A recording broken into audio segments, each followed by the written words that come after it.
안녕하세요, 여러분.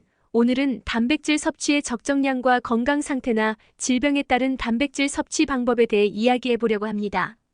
흔히 단백질은 건강에 좋다는 인식이 있지만 무작정 많은 양을 섭취하는 것은 오히려 해로울 수 있습니다. 오늘 영상에서는 단백질 과다 섭취의 위험성, 동물성 단백질과 식물성 단백질의 차이, 단백질을 건강하고 맛있게 먹는 방법, 그리고 건강 상태나 질병에 따른 적절한 단백질 섭취 방법에 대해 알아보겠습니다. 먼저 단백질 과다 섭취의 위험성에 대해 이야기해 보겠습니다. 단백질은 우리 몸의 중요한 구성 요소로 근육을 형성하고 유지하는 데 필수적입니다. 그러나 과도한 단백질 섭취는 다양한 문제를 일으킬 수 있습니다. 단백질 과다 섭취의 위험성 1. 신장 부담 증가. 단백질을 많이 섭취하면 그만큼 신장이 처리해야 할 노폐물도 많아집니다. 이는 신장에 과도한 부담을 줄 수 있으며 장기적으로는 신장 기능 저하를 초래할 수 있습니다. 특히 기존에 신장 질환이 있는 사람들에게는 더욱 위험합니다. 2. 칼슘 손실.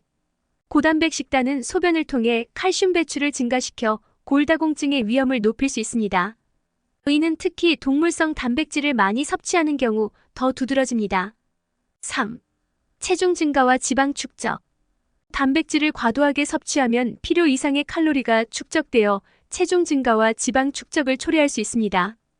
단백질도 결국 에너지원으로 사용되기 때문에 과잉 섭취는 체중 관리에 부정적인 영향을 미칠 수 있습니다. 동물성 단백질 vs 식물성 단백질. 1.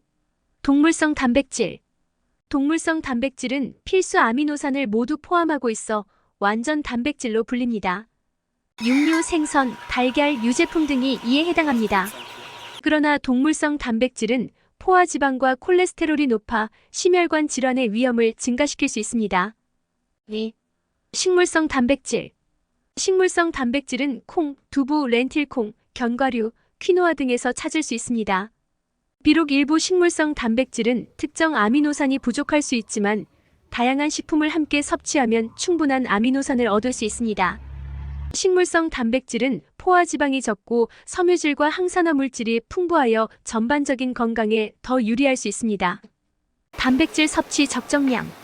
일반적으로 성인은 체중 1kg당 0.8g의 단백질을 섭취하는 것이 권장됩니다. 예를 들어 체중이 70kg인 성인은 하루에 약 56g의 단백질을 섭취하면 됩니다. 운동을 많이 하거나 근육을 키우고자 하는 사람들은 이보다 더 많은 양을 필요로 할 수 있습니다. 하지만 과도한 단백질 섭취는 피해야 합니다. 건강 상태나 질병에 따른 단백질 섭취 방법. 1. 신장 질환. 신장 질환이 있는 경우 단백질 섭취를 제한해야 합니다. 신장이 단백질 대사 산물을 효율적으로 제거하지 못하기 때문에 적절한 단백질 섭취량을 유지하는 것이 중요합니다. 주로 식물성 단백질을 중심으로 섭취하는 것이 좋습니다. 2. 당뇨병. 당뇨병 환자는 혈당 조절을 위해 단백질 섭취량을 조절해야 합니다. 동물성 단백질보다는 식물성 단백질을 섭취하여 포화지방과 콜레스테롤 섭취를 줄이는 것이 좋습니다. 또한 식이섬유가 풍부한 식물성 식품을 선택하는 것이 중요합니다. 3. 심혈관 질환. 심혈관 질환 환자는 동물성 단백질보다는 식물성 단백질을 섭취하여 콜레스테롤 수치를 낮추는 것이 중요합니다. 특히 포화지방이 적고 오메가3 지방산이 풍부한 식품을 선택해야 합니다. 단백질을 건강하게 섭취하는 방법. 1. 균형 잡힌 식단 유지. 단백질 섭취를 다른 영양소와 균형 있게 유지하는 것이 중요합니다. 탄수화물, 지방, 비타민, 미네랄 등을 고루 섭취하여 전반적인 영양 균형을 맞추어야 합니다. 2. 다양한 단백질원 선택.